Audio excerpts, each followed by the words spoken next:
ডিসেম্বরের শেষ থেকে ফেব্রুয়ারির মধ্যে ধান গাছ লাগানো হয়।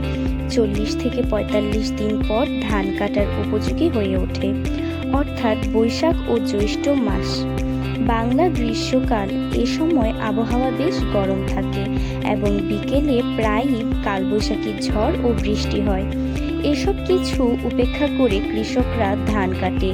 প্রচণ্ড রোদে ধান মাড়াই ও সিদ্ধ করে রোদে দিতে হয়।